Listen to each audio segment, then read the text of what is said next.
പറഞ്ഞു നിൽക്കാൻ സമയമില്ല. ലോകചരിത്രത്തിൽ ഇതേവരെ പ്രതിപാദിക്കപ്പെടാൻ മറക്കപ്പെട്ടു പോയ എല്ലാ സാർവജനീനമായ അത്ഭുതത്തിന് ലോകത്തിന് മുമ്പിൽ പറഞ്ഞു കൊടുത്ത അള്ളാഹുവിന്റെ വിശുദ്ധ ഖുർആൻ. എന്റെ കേൾക്കാനത്തിന്റെ പ്രിയപ്പെട്ട സഹോദരങ്ങളോട് സഹോദരിമാരോട്, അള്ളാഹുവിന്റെ ഖുർആൻ ഏറ്റവും വലിയ അത്ഭുതത്തിന്റെ വേദഗ്രന്ഥമാണ് നമ്മൾ കേട്ടിട്ടുണ്ട്. അതിന്റെ പ്രധാനപ്പെട്ട തെളിവേടെന്നറിയോ? അത് 21ാം നൂറ്റാണ്ടെത്തിയിട്ടും ഖുർആൻ വെല്ലുവിളിച്ചൊരായത്തിന് പകരം ഒരായത്ത് കൊണ്ടുവരാൻ സാധിക്കാത്തത് മാത്രമല്ല, അള്ളാഹുവിന്റെ ഖുർആനിന്റെ അമാനുഷികത ഏതെന്നറിയോ?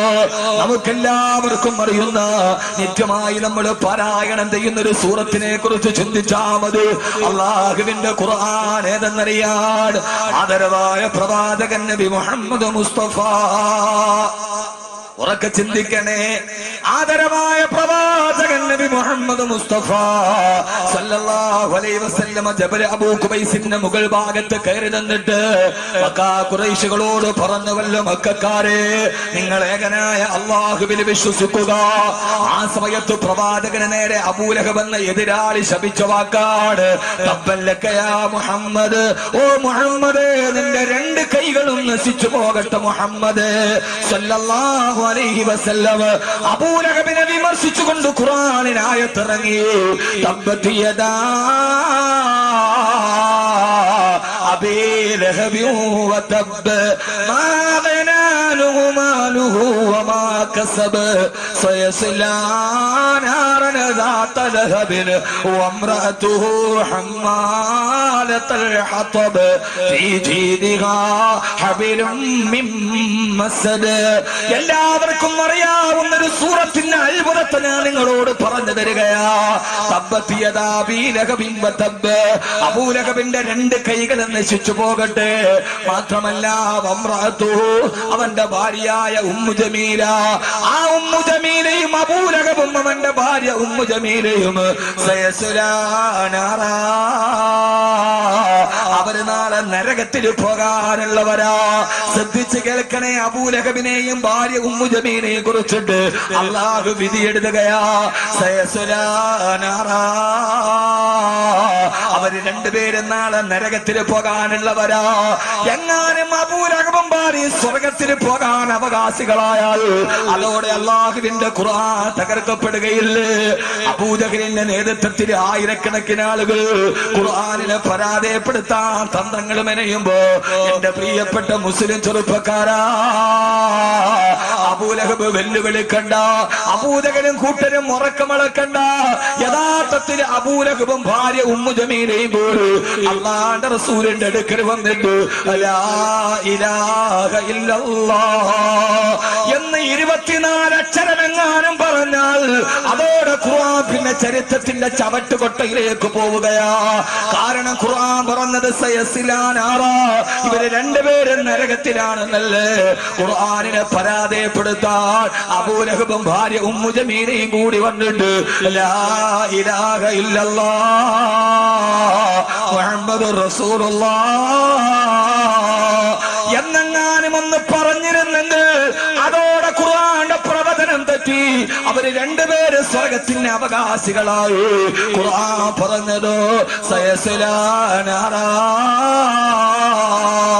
പരാജയപ്പെടുത്താൻ ലോകത്തിന്റെ ബുദ്ധിരാക്ഷസന്മാര് തന്ത്രം മെനയുമ്പോ പ്രതിയോഗികളായ ഒരാളുടെ നാവിൻ മുമ്പത്തിലെ 24 അക്ഷരം തെളിഞ്ഞു പോയാൽ ഈ ഗ്രന്ഥം തകർക്കപ്പെടുമെന്നിരിക്കെ അതൊന്ന് പറയാൻ അവസരം കിട്ടാതെ, അതൊന്ന് പറയാൻ മനസ്സിൽ തോന്നിക്കാട് ലോക ചരിത്രത്തിന്റെ അത്ഭുതമായി അല്ലാഹുവിന്റെ ഖുർആൻ നിലനിൽക്കുമ്പോ എന്റെ പ്രിയപ്പെട്ട സഹോദരങ്ങളോട് സഹോദരിമാരോട്, ആ ഖുർആൻ നമ്മുടെ ജീവിതത്തിന്റെ വെളിച്ചമാകാത്തതെന്താ?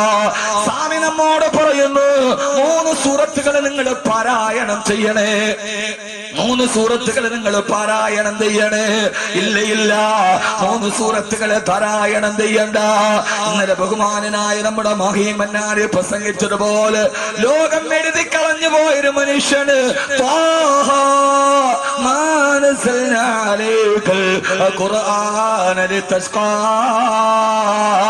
എന്ന രണ്ടായത്ത് കേട്ടപ്പോ ആയത്ത് കൊണ്ട് ഇസ്ലാമിലേക്ക് കടന്നു വന്നാൽ ഈ ലോകത്തിന്റെ മുമ്പിൽ എല്ലാം തകർന്നു പോയ ലോകത്തിന്റെ മുമ്പിൽ എല്ലാം പടച്ചുപോയ ലോകത്തിന്റെ മുമ്പിൽ എല്ലാം ജീവിതമാണ് വലുതെന്ന് കരുതിയ ജീവിതമാണ് വലുതെന്ന് കരുതിയ ആറടി മണ്ണിലേക്ക് നാളെ പോയി കിടക്കണമെന്ന ബോധമില്ലാതെ ജീവിതത്തിന്റെ അടുക്കുചാലുകളിലൂടെ നടന്നുപോയ മാനവലോകത്തിന് ഏറ്റവും വലിയ വഴികാട്ടിയായി മാറിയ 6-ാം നൂറ്റാണ്ടിന്റെ ഇൻസ്പിറേഷനായി മാറിയ 6-ാം നൂറ്റാണ്ടിന്റെ ഇൻസ്പിറേഷനായി മാറിയ അല്ലാഹുവിന്റെ വിശുദ്ധ ഖുർആൻ ആദരവായ പ്രവാചകൻ നബി മുഹമ്മദ് മുസ്തഫ ഉറക്കെ ആദരവായ പ്രവാചകൻ നബി മുഹമ്മദ് മുസ്തഫ സല്ലല്ലാഹു അലൈഹി വസല്ലം ഒരു ദിവസം പറഞ്ഞു കൊടുത്തതാ ഇന്ന ഹാദിഹിൽ ഖുലൂബ തസ്ദഉ ഈ ഹൃദയത്തിന് തുരുമ്പ് പിടിക്കും ഈ ഹൃദയം എപ്പോഴും തുരുമ്പ് പിടിക്കും കമാ തസ്ദഉൽ ഹദീദ് ഇരുമ്പ് തുരുമ്പ് പിടിക്കുന്നത് പോലെ ഈ ദുനിയാവിൽ ജീവിക്കുന്ന നമ്മുടെ ഹൃദയത്തിന് തുരുമ്പ് പിടിക്കും ആ തുരുമ്പ് പിടിക്കുമ്പോ സഹാബത്ത് ചോദിച്ചു നബിയേ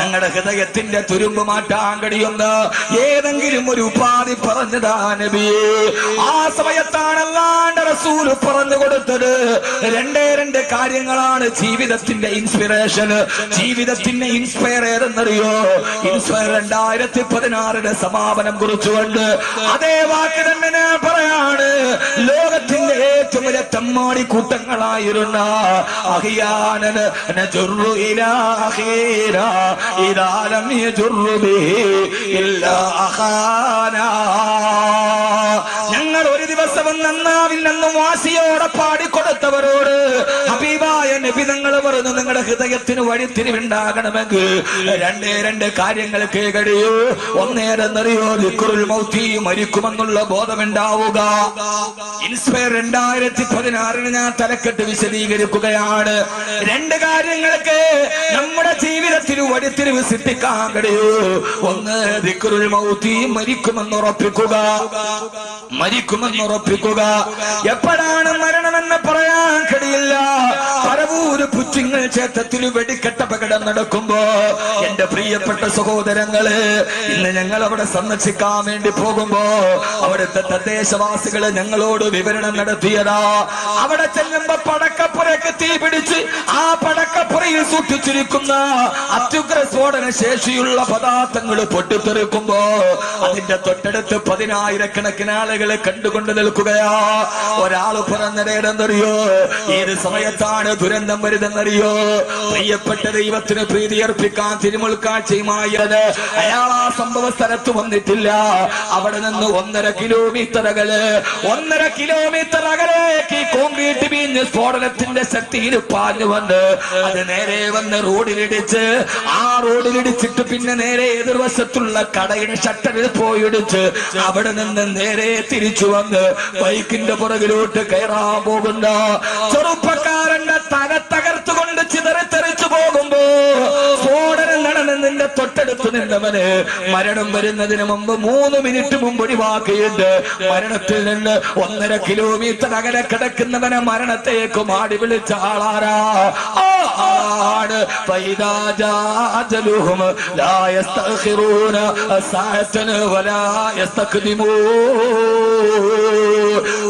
മരണമെന്ന് പടച്ചറപ്പ് തീരുമാനിച്ചു കഴിഞ്ഞാൽ ഒരു നിമിഷം പോലും പിന്തുകയില്ല ഒരു നിമിഷം പോലും മുന്തുകയുമില്ല ഏത് സമയത്തും മരണം നിന്റെ അടുക്കലോട്ട് കടന്നു വരുമ്പോ എന്റെ പ്രിയപ്പെട്ട സഹോദരങ്ങളോട് എനിക്ക് പറയാനുള്ളത് ഞാൻ പരവൂര് വെടിക്കെട്ട് അപകടം പറഞ്ഞിട്ട് നിങ്ങളുടെ ഹൃദയത്തെ പിടിച്ചു കുലുക്കുകയല്ല നിങ്ങളെ മരണത്തെ കുറിച്ച് പേടിപ്പിക്കുകയല്ല അപകടത്തിൽ മരിച്ച് അപകടത്തിൽ പരിക്കേറ്റ് കിടക്കുന്നവരുണ്ട് അല്ലാഹു ശിഫ കൊടുക്കട്ടെ വേദന കൊണ്ട് നിലവിളിക്കുന്നവന്റെ ജാതി നോക്കുന്നവൻ മനുഷ്യനല്ല അവിടെ എന്ത് ജാതിയാണുള്ളത് അവിടെ എന്ത് വർഗമാണുള്ളത് അവിടെ എന്ത് ഭാഷയാണുള്ളത് പക്ഷേ ഞാൻ നിങ്ങളോട് പറയാ, എന്റെ പ്രിയപ്പെട്ട കരളിന്റെ കഷണമായ പ്രിയപ്പെട്ട ചെറുപ്പക്കാരോട്, ഏത് സമയത്തും മരണം ഇങ്ങനെ നമ്മുടെ കൺമുമ്പിൽ ജ്വലിച്ചു നിൽക്കുമ്പോ എപ്പോഴാണ് മരണം വരുന്നതെന്ന് പറയാതെ കടന്നു വരുമ്പോ, മരണമേ നീ എന്നെ മാടി വിളിക്കുന്നു, ഒരു കാമുകിയായി ഞാൻ നിന്നിലലിയുന്നു. മരണമേ നീ എത്ര സുന്ദരിയാണെന്നോ, വിരൂപനാമെന്നെ നീ എന്തിന് മോഹിച്ചു. മരണമേ നീ എന്നെ മാടി വിളിക്കുന്നുവോ, നീ എന്റെ ജീവിതത്തിലേക്ക് പടന്നു കയറുന്നുവോ. അതുകൊണ്ട് എന്റെ സഹോദരങ്ങളോട് സഹോദരിമാരോട് മരണത്തെ കുറിച്ച് പറഞ്ഞിട്ട് ഞാൻ പേടിപ്പിക്കുകയല്ല.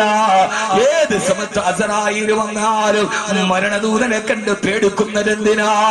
മരണദൂതനെ ഏറ്റവും വലിയ കാമുകനാക്കി മാറ്റാൻ പ്രണയമെന്ന 3 അക്ഷരത്തെ കാമമെന്ന 2 അക്ഷരവുമായി കൂട്ടിച്ചേർത്ത് പ്രണയമാണെല്ലാം വലുതെന്ന് കരുതുന്ന ആധുനിക ന്യൂ ജനറേഷൻ ചെറുപ്പക്കാരോട്, ആധുനിക ന്യൂ ജനറേഷനോടാണ് പറയാ, പുതിയ ലോകത്തിന് ലോകമിട്ട് കൊടുത്ത പേരാണ് ന്യൂ ജനറേഷൻ, പുതുതലമുറ.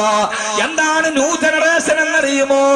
അണുകുടുംബത്തിന് ജനിച്ചിട്ട് ആധുനിക രാസവള നിർമ്മാണശാലയിലെ ഉപോൽപ്പന്നം പോലെ ബ്രോയിലർ കോഴിയെ പോലെ തിന്നുതടിച്ച് KFCയും കെൻഡക്കിയും ബർഗറും മാത്രം തിന്നുപടിച്ച് രാവിലെ എഴുന്നേറ്റാലുടനെ മൊബൈൽ ഡാറ്റയുടെ ബാലൻസിന്റെ GB നോക്കിയിട്ട് 1 GB താഴെയാണെങ്കിൽ ആശങ്കയോടെ നടന്ന് പാതിരാ സമയമാകുമ്പോ ആരാണ്ടം മടിക്കുത്തിന് പിടിച്ചിട്ടാണെങ്കിലും മൊബൈൽ ഡാറ്റ ചാർജ് ചെയ്ത് പാതിരാത്രിയുടെ നിശബ്ദതയിൽ ലോകം തലയിണയിലെ കമിഴ്ന്ന് കിടന്നുറങ്ങുമ്പോ ലോകത്തിന്റെ അശ്ലീലതകളും അസ്വാരസ്യങ്ങളും എന്റെ കിടപ്പുമുറിയുടെ 4 ഇഞ്ചിലേക്ക് കൊണ്ടുവന്ന് എല്ലാം കണ്ടും കൊണ്ടും അനുഭവിച്ചും അവസാനം തളർന്ന് വിരിച്ചു വെച്ചിരിക്കുന്ന ലാപ്ടോപ്പിന്റെ ഡെസ്ക്ടോപ്പിലേക്ക് തല കുനിച്ചു വെച്ച് മയങ്ങിക്കിടന്നുറങ്ങുന്ന, വർഷങ്ങളായി സുബഹിന്റെ വാങ്ങിച്ച് വീര് കേൾക്കാത്ത മധ്യാഹ്നത്തിലുയരുന്ന എന്റെ പ്രിയപ്പെട്ട പുതുതലമുറയോട് ഏറ്റവും വലിയ പരീക്ഷിക്കേണ്ട കാമുകനാരെന്നറിയോ?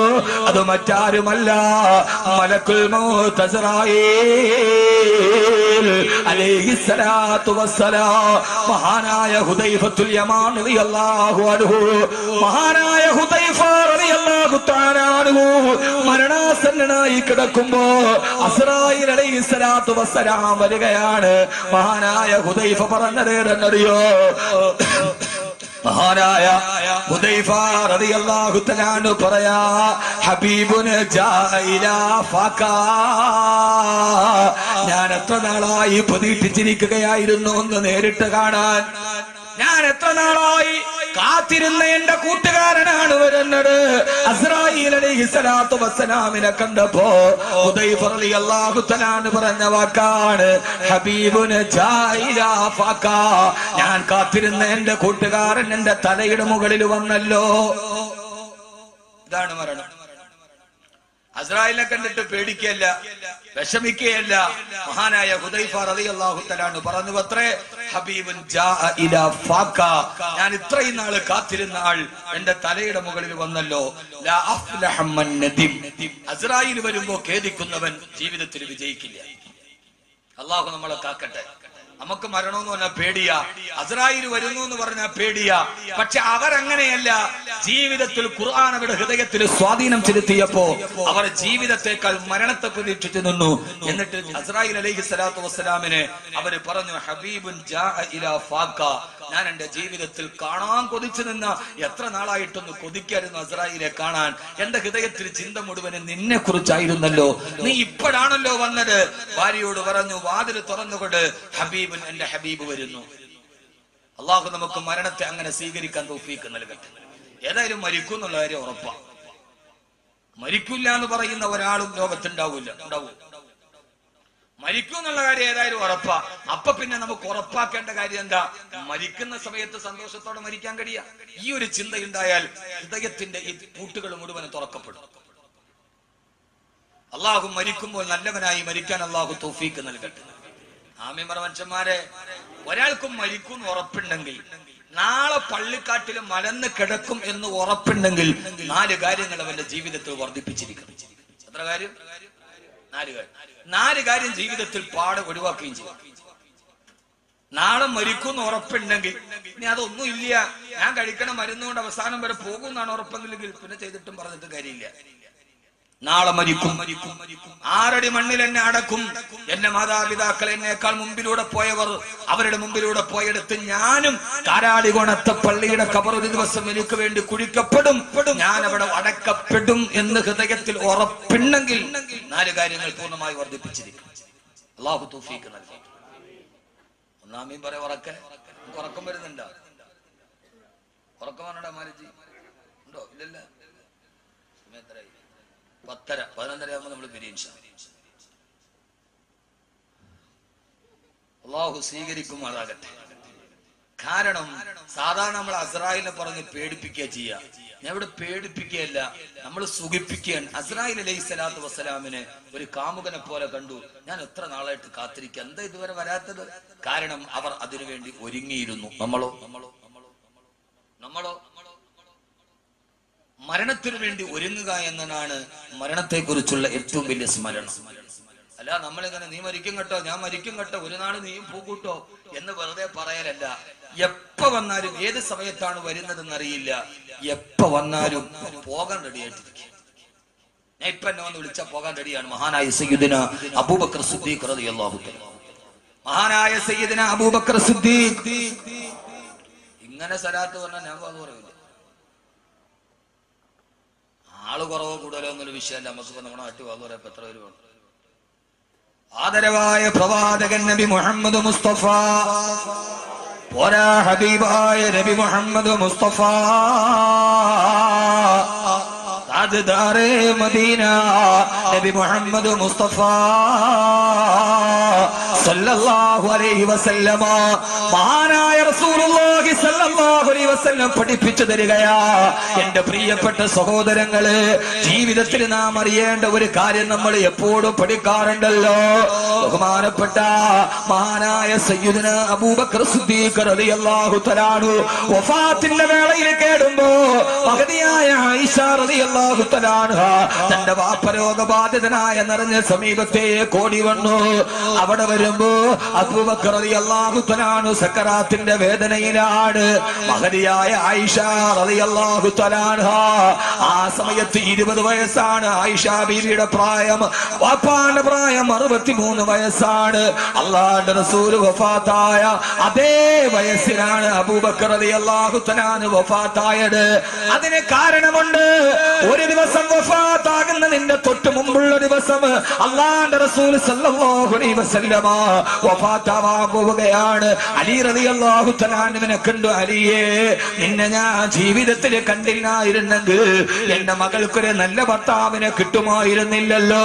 അലീനെ സമാശ്വസിപ്പിച്ചു. മറുഭാഗത്ത് ഉസ്മാൻ റളിയല്ലാഹു തആല നിൽക്കുന്നു. ഉസ്മാൻ റളിയല്ലാഹു അൻഹുവിനോട് പറഞ്ഞു, ഉസ്മാനെ, എന്റെ മകളായ സൈനബിനെ നിനക്ക് ഞാൻ വിവാഹം കഴിച്ചു തന്നതാണ്. എന്റെ സൈനബ് മരണപ്പെട്ടു പോയി. രണ്ടാമത്തെ മകളെ നിനക്ക് ഞാൻ വിവാഹം ചെയ്തു തന്നു. ഇനിയും നിനക്ക് പെൺകുട്ടികൾ ഉണ്ടെങ്കിൽ നിനക്ക് ഞാൻ വിവാഹം ചെയ്ത് തരുമായിരുന്നു. വാപ്പ വിട പറയുന്നതിന് മുമ്പ് തന്റെ മരുമക്കളോട്, അമ്മായിയപ്പൻ വിട പറയുന്നതിന് മുമ്പ് മരുമക്കളോട് പറഞ്ഞ വാക്കാണിത്.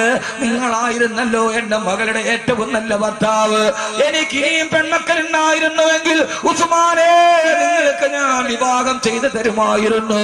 തിരിഞ്ഞു നോക്കുമ്പോ വലതു ഭാഗത്ത് അബൂബക്കർ റളിയല്ലാഹു അൻഹു ഉണ്ട്, ഇടതു ഭാഗത്ത് ഉമർ റളിയല്ലാഹു അൻഹു ഉണ്ട്. രണ്ടുപേരുടെയും ചുമലുകളിലൂടെ തന്റെ റിസാലത്തിന്റെ ഇരു കരങ്ങൾ എടുത്ത് വെച്ചിട്ട് വലത്തെ കൈ അബൂബക്കർ റളിയല്ലാഹു അൻഹുവിന്റെ ചുമലിലിട്ടു, ഇടത്തെ കൈ ഉമർ റളിയല്ലാഹു അൻഹുവിന്റെ ചുമലിലിട്ടു. എന്നിട്ട് രണ്ടുപേരുടെയും മുഖത്തേക്ക് നോക്കിയിട്ട് ഇതെന്തോ ഒരു വിടവാങ്ങലാണ്. മരണത്തിന് തൊട്ടു മുമ്പുള്ള ദിവസങ്ങളിൽ അവരിരുവരുടെയും മുഖത്തേക്ക് നോക്കിയിട്ട് വഹകദാ യദ്ഖുലു സുൽത്താനി ഫിൽ ജന്നാ, ഇതേപോലെയാണ് നമ്മൾ 3 പേര് നാളെ സ്വർഗത്തിൽ നിൽക്കുന്ന അബൂബക്കർ. 2 പേരുടെ ചുമലുകളിലേക്ക് തന്റെ നേരെ കൈകളിട്ട് വെച്ചിട്ട് ഇതേപോലെയാണ് നാളെ സ്വർഗത്തിൽ നമ്മൾ കെട്ടിപ്പിടിച്ചു നിൽക്കുന്നത് അബൂബക്കറെ റളിയല്ലാഹു തആല അൻഹു. അതുകൊണ്ടാണ് അതേ രീതിയിലാണ് റൗളയിലും ഖബറിൽ കിടക്കുന്നത്. വലതു ഭാഗത്തും ഇടതു ഭാഗത്തും ചേർത്ത് പിടിച്ചതുപോലെ ഖബറടക്കിയിരിക്കുന്നത് പോലും റൗളയിൽ അങ്ങനെയാണ്. അതുകൊണ്ടാണ് വഫാത്താകുന്നതിന് മുമ്പ് ഉമർ റളിയല്ലാഹു അൻഹു ആയിഷ ബീവിയോട് പൊട്ടിക്കരഞ്ഞത്, ആയിഷ, എന്റെ അബൂബക്കറും എന്റെ റസൂലുള്ളാഹിയും എന്റെ അബൂബക്കറും കിടക്കുന്നിടത്ത് തന്നെ ഒന്ന് ഖബറടക്കാൻ അവസരം നൽകുമോ? ഇങ്ങനെയാണ് പരലോകത്തിൽ എഴുന്നേറ്റ് നിൽക്കേണ്ടത്. അവരുടെ ജീവിതം തന്നെ അങ്ങനെയായിരുന്നു. 63-ാമത്തെ വയസ്സിലാണ് അബൂബക്കർ റളിയല്ലാഹു തആല അൻഹു വഫാത്താകുന്നത്. ആയിഷ റളിയല്ലാഹു അൻഹ പൊന്നുമോൾക്ക് 20 വയസ്സാണ് പ്രായം. കൊച്ചു പ്രായത്തിലെ വാപ്പ പോയെന്ന് പറഞ്ഞ് പൊട്ടിക്കരയുന്ന പെങ്ങളെ, 20 വയസ്സുകാരി ആയിഷ ബീവി തന്റെ വാപ്പ സക്കറാത്തിന്റെ വേദനയിൽ കിടന്ന് പിടയുമ്പോ 20 വയസ്സുകാരി പെണ്ണെ ലലനാമണി ആയിഷ റളിയല്ലാഹു അൻഹ വാപ്പാന്റെ അടുക്കൽ വന്നിട്ട് പറഞ്ഞു, വാപ്പാ, എന്റെ വാപ്പ മരണപ്പെട്ടു പോയാൽ എന്റെ വാപ്പയ്ക്ക് പകരം വെക്കാൻ ഇനി ഒരാൾ ലോകത്തില്ലല്ലോ വാപ്പാ. എന്റെ വാപ്പക്ക് പകരം വെക്കാൻ ഇനി ഒരാൾ ലോകത്തില്ലല്ലോ. പൊട്ടിക്കരഞ്ഞുകൊണ്ട് ആയിഷ ബീവി പറയുമ്പോ അബൂബക്കർ റളിയല്ലാഹു തആല അൻഹു മകളോട് പറഞ്ഞു, മകളെ, അങ്ങനെയല്ലല്ലോ പറയേണ്ടത്, അങ്ങനെയല്ലല്ലോ പറയേണ്ടത്, അങ്ങനെയല്ലല്ലോ പറയേണ്ടത്. പിന്നെന്താണ് പറയേണ്ടത് വാപ്പാ? സക്കറാത്തിൽ കിടക്കുന്ന വാപ്പ ചാരത്തിരുന്ന് പൊട്ടിക്കരയുന്ന 20 വയസ്സുകാരിയോട് പറയാണ്, വജാഅത സക്കറത്തുൽ മൗതി ബിൽ ഹഖ് അദാലിക മാ കുന്ത മിൻഹു തഖീദ്. അല്ല പറഞ്ഞത് അങ്ങനെയല്ലേ? മരണം വന്നു, ആ മരണം നിന്നെ പിടികൂടാതിരിക്കാൻ നീ ഓടിക്കൊണ്ടിരിക്കുകയായിരുന്നു. ഓടി ഒളിച്ച മരണം വന്നു ആയിഷ എന്ന് പറയാ. ആയിഷ റളിയല്ലാഹു തആല അൻഹാ എന്ന് പറഞ്ഞിട്ട് ആയിഷ റളിയല്ലാഹു തആല അൻഹാ വിട പറയുന്ന വാപ്പാന്റെ മുമ്പിൽ ഇരുന്ന് പൊട്ടിക്കരഞ്ഞുകൊണ്ട് പാടിയത്രേ, വാബിയലു യുസ്തസ്കൽ ഗമാമു ബിവജ്ഹി ഹിമാലുൽ യതാമാ ഇസ്മത്തുൽ അറാമിനി. ഇതുപോലൊരു മരണം നമുക്ക് കാണാൻ കഴിയില്ല. ഞാൻ പറയാണ്, നമ്മുടെ കുടുംബത്തിന്റെയും വിട പറയലുകൾ ഇങ്ങനെയാവണം. വാപ്പ പോയാലും മകളോട് സന്തോഷ വാർത്ത പറഞ്ഞിട്ട് പോകണം. മകളാണ് നേരത്തെ പോയതെങ്കിൽ വാപ്പയോട് പറഞ്ഞിട്ട് പോകണം. ഖബറിലേക്ക് പോയാലും പിന്നെ നമുക്ക് വിഷമമില്ലല്ലോ. എന്റെ വാപ്പ കരിമ പറഞ്ഞിട്ടാണ് മരിച്ചത്, എന്റെ ഉമ്മ കരിമ പറഞ്ഞിട്ടാണ് മരിച്ചത്, എന്റെ വാപ്പ വധുവിന്റെ അവസ്ഥയിലാണ് മരിച്ചത് എന്ന് സമാധാനത്തോടെ പറയാൻ. എന്റെ വാപ്പ നിസ്കാരത്തിലാണ് മരിച്ചത്. ഈ അടുത്ത സമയത്ത് ആലങ്കോടുള്ളൊരു സുഹൃത്തനോട് പറഞ്ഞു, ഉസ്താദേ, 10 മണിക്ക് വാപ്പ വധുവെടുത്ത് വെള്ളിയാഴ്ച ദിവസമാ നേരെ പള്ളിയിൽ പോയി. അവിടെ പോകുന്ന വഴിക്കുള്ളവർക്കെല്ലാം സദക്ക കൊടുത്തു. എന്നിട്ട് അവിടെ പോയി പള്ളിയിൽ ഇരുന്നിട്ട് സൂറത്തുൽ കഹ്ഫ് ഓതി. അത് കഴിഞ്ഞിട്ട് വെള്ളിയാഴ്ചയുടെ പ്രത്യേക സലാത്ത് ചൊല്ലിക്കഴിഞ്ഞിട്ട് പള്ളിയിലെ ഖത്തീബിനെ പോയി റൂമിൽ കണ്ടിട്ട് സദക്ക കൊടുത്തിട്ട് പറഞ്ഞു, ദുആ ചെയ്യണേ. പള്ളിയിലെ മുക്രിക്ക് സദക്ക കൊടുത്തു. എന്നിട്ട് നേരെ വന്ന് മിഹ്റാബിന്റെ ഇമാമിന്റെ തൊട്ടു പുറകിൽ വന്നു നിന്നു. അവിടെ നിന്നിട്ട് അവിടെ ഇരുന്നു കൊണ്ട് ഉറക്ക ചൊല്ലാൻ തുടങ്ങി, ലാ ഇലാഹ ഇല്ലല്ലാഹ്. അടുത്ത് ജുമയ്ക്ക് വേണ്ടി വന്ന ആളുകൾ അത്ഭുതത്തോടെ നോക്കവേ സഫിലിരുന്നിട്ട് അദ്ദേഹം ഉറക്കെ പറയാൻ തുടങ്ങി, ലാ ഇലാഹ ഇല്ലല്ലാഹ്. ഒരു ആഴ്ചയിലെ ഏറ്റവും വലിയ അഫ്ളലായ ദിവസത്തിന് ബാങ്ക് കൊടുക്കാൻ പള്ളിയിലെ മുഅദ്ദിന് ബാങ്ക്, ജുമയുടെ ബാങ്ക് തുടങ്ങി. ആ മനുഷ്യൻ ലാ ഇലാഹ ഇല്ലല്ലാഹ് എന്ന് പറഞ്ഞു. അദ്ദേഹം സഫിലേക്ക് വലതുവശത്തേക്ക് മറിഞ്ഞു വീണു. ഇന്നാ ലില്ലാഹി വ ഇന്നാ ഇലൈഹി റാജിഊൻ. മരണമല്ല പാഠം തരേണ്ടത്, ജീവിതമല്ല പാഠം തരേണ്ടത്, മരണമാണ് പാഠം തരേണ്ടത്. ആ ചെറുപ്പക്കാരൻ എന്നോട് പറഞ്ഞു, ഞങ്ങളുടെ വാപ്പ മരിച്ചതിന്റെ പേരിൽ ഒരു തുള്ളി കണ്ണീര് പോയിട്ടില്ല. കാരണം സാലിഹീങ്ങളും ഔലിയാക്കളും മരിച്ചതുപോലെ ഞങ്ങളുടെ നാടൻ കാക്കയായിരുന്നു. ഞങ്ങളുടെ വാപ്പ മരിച്ചല്ലോ എന്ന സന്തോഷമാ. എന്റെ പ്രിയപ്പെട്ട സഹോദരങ്ങളെ, സഹോദരിമാരെ, ഒന്നിച്ചൊരു വീട്ടിൽ കെട്ടിപ്പിടിച്ച് കിടന്നുറങ്ങി മക്കളുമായി താമസിച്ച് ഒരു ദിവസം ദിവസം അസ്രായീൽ ആരും അറിയാത്തവനെ പോലെ കടന്നു വന്ന് നമ്മളിൽ ഒരാൾ, അത് നമ്മുടെ ഭാര്യയായിരിക്കാം, അത് നമ്മുടെ ഭർത്താവായിരിക്കാം, കെട്ടിപ്പിടിച്ച് നമ്മൾ മുത്തി വളർത്തിയ നമ്മുടെ മക്കളായിരിക്കാം, ലാ ഇലാഹ ഇല്ലല്ലാഹ് എന്ന് വിളിച്ചിട്ട് പള്ളിയുടെ മുമ്പിലൂടെ റോഡിലേക്ക് വരുമ്പോ 6 അടി മണ്ണിലേക്ക് അവസാനിച്ചിട്ട് തിരിച്ചു പോകുമ്പോ വീട്ടിലിരിക്കുന്ന നമുക്ക് പള്ളിക്കാട്ടിലടക്കപ്പെട്ടവന്റെ കഥയറിയാതെ വീട്ടിലിരുന്ന് കരയുമ്പോ ആ സമയത്ത് ആശ്വസിക്കാനുള്ളതെന്താ? ഏറ്റവും നല്ല മരണമാണ് എന്റെ പിതാവിന് കിട്ടിയത്, ഏറ്റവും നല്ല മരണമാണ് എന്റെ ഭാര്യക്ക് കിട്ടിയത്, ഏറ്റവും നല്ല മരണമാണ് എന്റെ പൊന്നുമോന് കിട്ടിയത്. ആയിഷ റളിയല്ലാഹു തആല വാപ്പാന്റെ ചാരത്ത് നിന്ന് പാടാൻ തുടങ്ങി. വാപ്പാ വാപിയലു യുസ്തസ്കൽ ഗമാമു ബിവജ്ഹിഹി റിമാലുൽ യതാമാ ഇസ്മത്തുൽ അറാമിലി. വാപ്പാ നിങ്ങളെ തവസ്സുലാക്കി ദുആ ചെയ്തപ്പോഴാണല്ലോ മഴയാകാശത്ത് പെയ്തത്. റിമാലുൽ യതാമാ നിങ്ങൾ അനാഥകളുടെ സംരക്ഷകനായിരുന്നുവല്ലോ. ഇസ്മത്തുൽ അറാമിലി പാവപ്പെട്ട വിധവകളെ നിങ്ങളെ സംരക്ഷിച്ചിരുന്നുവല്ലോ എന്ന് പാടിയപ്പോ ഹബീബായ റസൂലുള്ളാഹിയുടെ കൂട്ടുകാരൻ അവിടെ കിടന്ന് പറഞ്ഞു, മോളെ അതെന്നെ കുറിച്ച് പറയേണ്ടതല്ല, അദാക റസൂലുള്ളാഹ്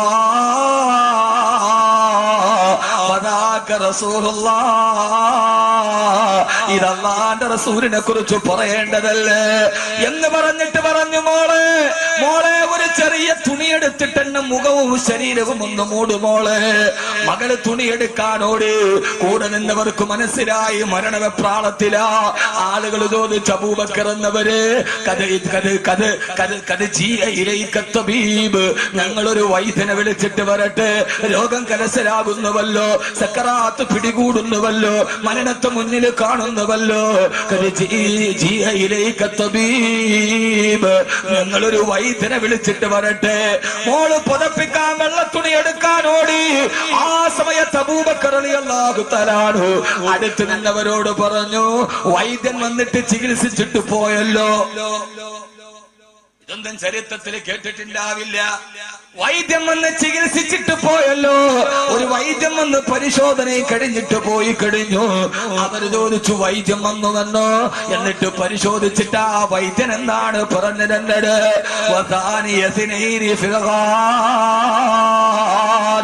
ഗുഹയിലെ 2ാമത്തെ കൂട്ടുകാരന്റെ ആക്കിവത്താണിത്.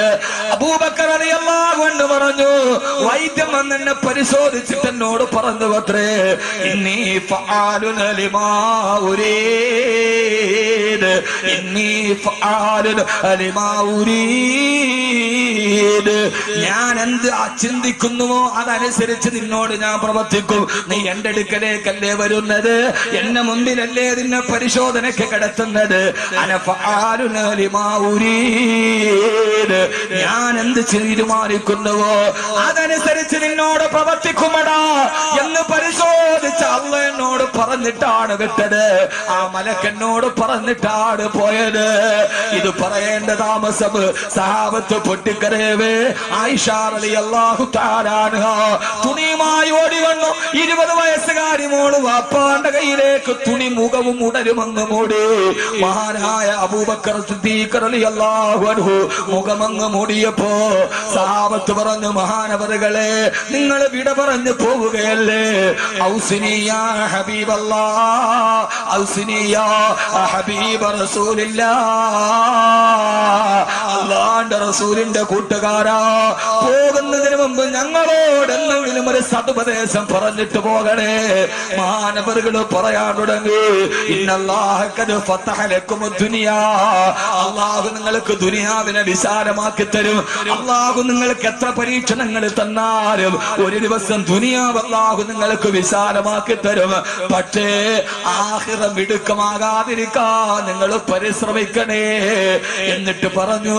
സഹാബത്ത് ചോദിച്ചു, മഹാനവറുകളെ, ആഖിറം ഇടുക്കമാവാതിരിക്കണമെങ്കിൽ, ഖബറ് ഞെരുങ്ങാതിരിക്കണമെങ്കിൽ ഞങ്ങൾ എന്ത് ചെയ്യണം? 4 കാര്യങ്ങൾ നിങ്ങളുടെ ജീവിതത്തിൽ വർദ്ധിപ്പിക്കണേ എന്ന് മഹാനായ സയ്യിദുനാ അബൂബക്കർ സിദ്ദീഖ് റളിയല്ലാഹു അൻഹു ആ 4 വിലപ്പെട്ട സതുപദേശങ്ങൾ കൊടുത്തിട്ട് അശ്ഹദു അല്ലാ ഇലാഹ ഇല്ലല്ലാഹ് വഅശ്ഹദു അന്ന മുഹമ്മദർ റസൂലുള്ളാഹ്.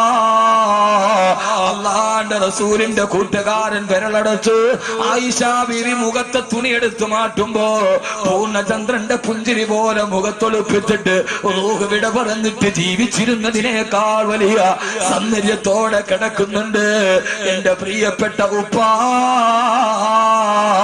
എന്ന് ബഹുമാനപ്പെട്ട സയ്യിദത്തുനാ ആയിഷത്തു സിദ്ദീഖ റളിയല്ലാഹു തആല അൻഹാ.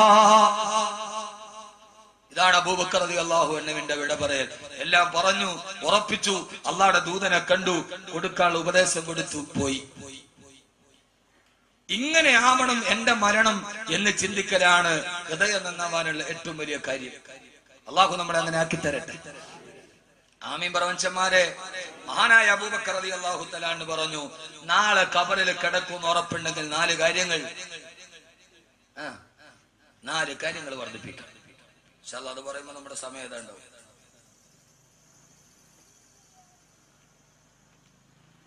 എന്താണ് 4 കാര്യങ്ങൾ? അള്ളാഹു ഇത് വർദ്ധിപ്പിക്കാൻ തൗഫീഖ് നൽകട്ടെ. ആമീൻ പറ മനുഷ്യന്മാർ. ആമീൻ പറയൽ മാത്രം മതി. ഒരു ദുആ ചെയ്താൽ അത് സ്വീകരിക്കണേ എന്നാണ് ആമീൻ എന്നതുകൊണ്ട് പറയാം. നമുക്കൊരു ആമീൻ പോലും പറയാൻ പറ്റാത്ത ആളെ പിന്നെ നമ്മൾ 4 കാര്യം ചെയ്യാൻ പോവാം. നമുക്കെല്ലാം ഉണ്ട്, വേഷമുണ്ട്, ഭാഷയുണ്ട്, എല്ലാം ഉണ്ട്. എന്നാൽ എന്തൊരു കുഴപ്പമുണ്ട്, ഹൃദയത്തിനതില്ലതായി. അതാണ് പ്രശ്നം. മംഗലാപുരത്ത് 300 പവൻ സ്വർണം കൊള്ളയടിച്ച ആള് പ്രതിയെ പിടിച്ചപ്പോ അയാൾക്ക് വലിയ തൊപ്പിയുണ്ട്, താടിയുണ്ട്, എല്ലാം ഉണ്ട്. അവനെ സ്റ്റേഷനിൽ കൊണ്ടുവന്നപ്പോ പിടിച്ച SI ചോദിച്ചു, അത്ര എടാ പഹയ, 300 പവൻ നീ സ്വർണം കൊള്ളയടിച്ചിട്ട് ഒരു 10 പവന്റെ മാല നിന്റെ കഴുത്തുമ്പോ നിനക്ക് ഇട്ടൂടായിരുന്നു. അപ്പൊ അവന് അത് പറ്റൂല, നമ്മുടെ മദ്ഹബി ഹറാമാണ്. ഇത് വെറുതെ ആ ആള്, ഞാൻ മഞ്ചേശ്വരത്ത് പ്രസംഗത്തിന് പോയപ്പോ ഈ പോലീസ് ഉദ്യോഗസ്ഥ ഞാൻ ഭക്ഷണം കഴിക്കാൻ വിട്ടിയപ്പോ അദ്ദേഹം എന്നോട് പറഞ്ഞ, അപ്പൊ അയാള് പറയാം അത് പറ്റൂല, നമ്മുടെ മദ്ഹബില് ഹറാമാണ്. നിങ്ങളൊന്ന് ആലോചിച്ചു നോക്കി. എല്ലാം ഉണ്ട് എന്ന എന്തോ ഒരു കുറവുണ്ട് താനും. എന്താണ് ആ കുറവ്? ആ കുറവ് ഹൃദയത്തിന്റെ ബോധമാണ്. എന്തൊക്കെയോ നമ്മളാണെന്നുള്ള ബോധത്തിൽ നമ്മളങ്ങ് നടക്കണം. നമുക്കതൊന്നും ഒരു വിഷയമല്ല. യഥാർത്ഥത്തിൽ മതം അടങ്ങുന്നത് ആനയ്ക്കല്ല, നമുക്കാണ്. നമ്മൾ എന്തോ ആണ് അള്ളാഹു തന്നതൊക്കെ ഇരിക്കുന്നതൊപ്പം തന്നെ നാളെ പോകണമെന്നൊരു ബോധം കൂടി ഉണ്ടാവണം. അതിന് 4 കാര്യങ്ങൾ കൃത്യമായി വർദ്ധിപ്പിക്കണം. അള്ളാഹു തൗഫീഖ് നൽകട്ടെ. ഏത് മനുഷ്യരും ഇപ്പൊ ചില ആളുകൾ പറയും ഷുഗറുള്ള ആളുകൾ പെട്ടെന്ന് അറ്റാക്ക് വരും, എന്നാൽ ഇല്ലാത്തവൻ പെട്ടെന്ന് പോവുകയും ചെയ്യും. ഇതെല്ലാം ഉള്ള ആള് അവസാനം വരെ നിൽക്കും. ചില ആളുകൾ പറയും വ്യായാമം ഒന്നും ഇല്ലാത്തത് കൊണ്ടാണ് അവന് ഹാർട്ട് അറ്റാക്ക് വന്നതെന്ന്. എന്നും ജിമ്മിൽ പോയി 6 പാക്ക് ഉള്ളവനാണ് പെട്ടെന്ന് മരിച്ചത്. അല്ലേ ഉലാവ് സാറെ? ആരാ? ഷെയ്ഖ് മുഹമ്മദിന്റെ മകൻ ഷെയ്ഖ് റാഷിദ്. ഷെയ്ഖ് റാഷിദിനേക്കാൾ വലിയ ബോഡി ഒരു ഹാൻസം ലോകത്തില്ല എന്നാണ്. എന്റെ അവിടെ അറ്റാക്ക് വന്ന് മരിച്ചു. യൂറോപ്പിലെ പെണ്ണുങ്ങളെ കണ്ടാൽ ഓടിപ്പോകാൻ മാറി നിൽക്കുന്ന ശരീരമായിരുന്നു ഷെയ്ഖ് റാഷിദിന്റേത്. അറ്റാക്ക് വന്നാണ് മരിച്ചത്. മരിക്കുന്ന സമയത്ത് 13,000 കോടി രൂപ അക്കൗണ്ടിലുണ്ട്. എത്ര? 13,000 കോടി രൂപ ഷെയ്ഖ് റാഷിദിന്റെ അക്കൗണ്ടിലുണ്ട്. പൊതിഞ്ഞത് 3 വെള്ളത്തുണി തന്നെ. 4മതൊരു വെള്ളത്തുണി ദുബൈ ഷെയ്ഖ് മുഹമ്മദ് എന്ന് പറഞ്ഞ ലോകരാഷ്ട്ര തലവന്മാര് കിടുകിട പറക്കുന്ന കൊട്ടാരമാണ് ഷെയ്ഖ് റാഷിദിന്റെ സബീൽ പാലസ്. അവിടെ കേറിയ കാല് പറക്കും. അതാണ് ഷെയ്ഖ് മുഹമ്മദ്. ഷെയ്ഖ് മുഹമ്മദിന്റെ മുമ്പിൽ മുട്ടുവറക്കാതെ ഒബാമ പോലും പോയിട്ടില്ലെന്നാണ്. ഷെയ്ഖ് റാഷിദിന്റെ മുമ്പിൽ മുട്ടുവറക്കാത്ത ഒരൊറ്റ ഒരാളെ ഉള്ളത് ഇന്ത്യക്കാരനാണ്. ആരാ? ഷെയ്ഖ് മുഹമ്മദിന്റെ മുമ്പിൽ, ദുബൈയുടെ ഭരണാധികാരിയുടെ മുമ്പിൽ മുട്ടും മറക്കാറ് മുഖത്ത് നോക്കി വർത്തമാനം പറഞ്ഞ് പ്രസംഗിച്ച ഒരൊറ്റ ഒരാളെ ഉള്ളത് ഇന്ത്യക്കാരനാണ്. അല്ലാമ അബുൽ ഹസൻ അലി അന്നദ്വി. അള്ളാഹു അദ്ദേഹത്തിന്റെ ഖബറിടം വിശാലമാക്കി കൊടുക്കട്ടെ. അറബ് രാഷ്ട്ര തലവന്മാരുടെ നേരെ കൈ ചൂണ്ടിയിട്ട് പറഞ്ഞു, അള്ളാഹുവിന്റെ റസൂലിന്റെ നാട്ടിൽ ജനിച്ചു എന്നല്ലാതെ നിങ്ങൾക്ക് വേറൊരു പവിത്രത അള്ളാഹുടെ മുമ്പിൽ ഉണ്ടാവില്ല. നിങ്ങളിവിടെ ജനിച്ചു എന്നുള്ളൊരു പവിത്രതയുള്ളൂ, തഖ്വയുണ്ടെങ്കിൽ നിങ്ങൾ രക്ഷപ്പെടുമെന്ന് പറഞ്ഞ ആളാണ് അല്ലാമ അബുൽ ഹസൻ അലി അന്നദവി. ആ മനുഷ്യനും മരിച്ചുപോയത് ലോകത്തിലെ ഒന്നാമത്തെ ഹാൻസമാണ് ഷെയ്ഖ് റാഷിദ്.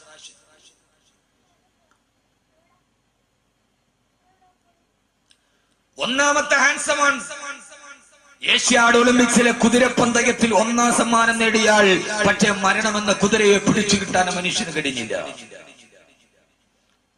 അതുകൊണ്ട് ജീവിതത്തിൽ അനിവാര്യമായി 2 ദിവസം നമ്മൾ ഇവിടെ ഒരുമിച്ച് കൂടി മഹല്ല് കമ്മിറ്റി കുറെ പാടുപെട്ടു, കുറെ പൈസയും ചെലവാക്കി. അവസാനം തിരിഞ്ഞപ്പോ എന്തുണ്ട് എന്ന് ചോദിച്ചാൽ 2 ദിവസം ക്ലാസ് നടന്നു, ഡോക്ടർ CH അഷ്റഫിന്റെ ക്ലാസ് നടന്നു. എല്ലാം കഴിഞ്ഞ് എന്തുണ്ടെന്ന് ചോദിച്ചാൽ കിടന്ന് മുലപ്പാല് കൊടുക്കുന്ന ഡോക്ടർ പറഞ്ഞത്. അവസാനം ഈ 4 കാര്യങ്ങൾ ജീവിതത്തിൽ വർദ്ധിപ്പിക്കാൻ നമ്മളൊരു മഹല്ല് സംഗമമാണ്, നമ്മുടെ ഇടയിൽ നമുക്കൊരു തീരുമാനമെടുക്കണം. അള്ളാഹു അങ്ങനെ ആക്കി തരട്ടെ. ഒന്ന്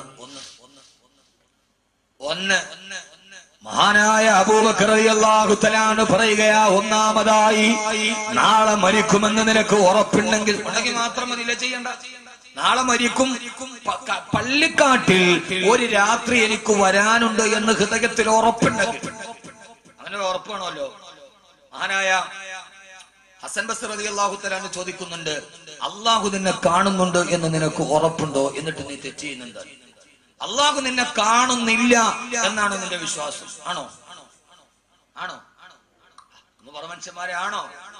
അല്ല. അങ്ങനെയാണെങ്കിൽ നീ ഒരു തെറ്റ് ചെയ്താൽ അള്ളാഹു കാണുന്നില്ല എന്നാണ് നിന്റെ വിശ്വാസമെങ്കിൽ നീ കാഫിറാണ്, നീ ഇസ്ലാമിൽ നിന്ന് പുറത്താണ്. അള്ളാഹു കാണുന്നില്ല നമ്മൾ വിശ്വസിക്കുന്നുണ്ടോ? ഉണ്ടോ ജമാലാജി? ഇല്ല. അപ്പൊ പിന്നെ നമ്മുടെ വിശ്വാസം എന്താ പറ? ഈ സദസ്സ് കൊണ്ടാൻ പറ്റും.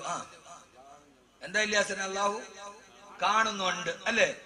അള്ളാഹു കാണുന്നുണ്ട് എന്ന് നിനക്ക് ഉറപ്പുണ്ടായിട്ടും നീ തെറ്റ് ചെയ്യുന്നുവെങ്കിൽ നിന്റെ ധൈര്യം വല്ലാത്ത ധൈര്യം തന്നെ. അള്ളാഹു ഇത് കാണുന്നുണ്ടെന്ന് ഉറപ്പുണ്ടായിട്ടും നീ തെറ്റ് ചെയ്യുകയാണെങ്കിൽ നിന്റെ ധൈര്യം വല്ലാത്ത ധൈര്യം തന്നെ. എന്ത് ധൈര്യമാണ് നിനക്കിത് ചെയ്യാൻ ആവേശം നൽകിയത്? എന്തൊരു ചോദ്യമാണത്. ഹസൻ ബസ്രി റളിയല്ലാഹു അൻഹു